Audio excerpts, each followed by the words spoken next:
కి సంబంధించిన ఆఫీసర్ని.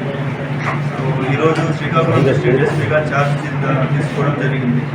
సో ఇంతకుముందు వచ్చేసి నేను మనకి అల్లూరి సీతారామరాజు డిస్ట్రిక్ట్ చిత్తూరు సబ్ డివిజన్లో ఏఎస్పీగా చేశాను. దాని తర్వాత అక్కడే additional SP operations left wing extremism మనకి మావోయిస్ట్ సంబంధించిన ఆపరేషన్స్ ఏవైతే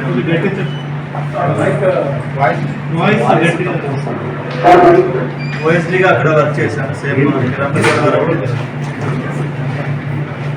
అమలు చేశారు.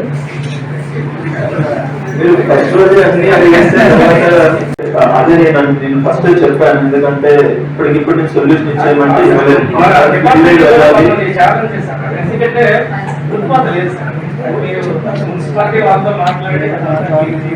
ఛాలెంజ్ ఉన్నప్పుడు వర్క్ మీ వాళ్ళు చేసిన ఫోటో చిన్న వీడియో వాళ్ళ వరకు అనేస్తున్నారు.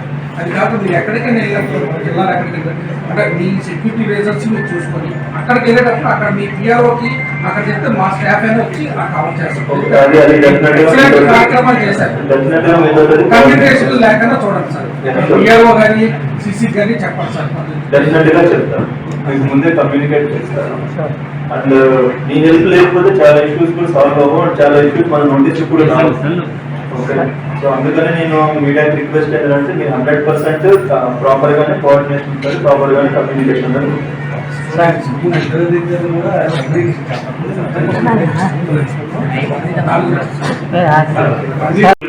రకరకాల డ్యూటీస్ బట్టి కూడా వర్క్స్ ఉండడము, ఫ్యామిలీస్ కి దూరంగా ఉండడము, లేదంటే చాలా రోజుల నుంచి ఒకే దగ్గర వర్క్ చేస్తూ ఉండడము, ఇలాంటి రకరకాల ప్రాబ్లమ్స్ ఉంటాయి.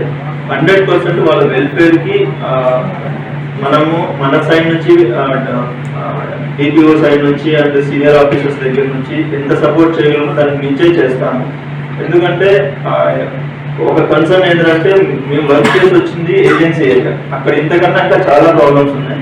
సో అక్కడ అడ్రస్ అక్కడ చేయగలిగాం కాబట్టి ఇక్కడ కూడా 100% చేస్తాము. వెల్ఫేర్ పరంగా కానీ ఇష్యూ వాళ్ళకి ఏ ఇష్యూస్ ఉన్నా 100% అవైలబిలిటీ వాళ్ళకి సపోర్ట్ చేయడం జరుగుతుంది.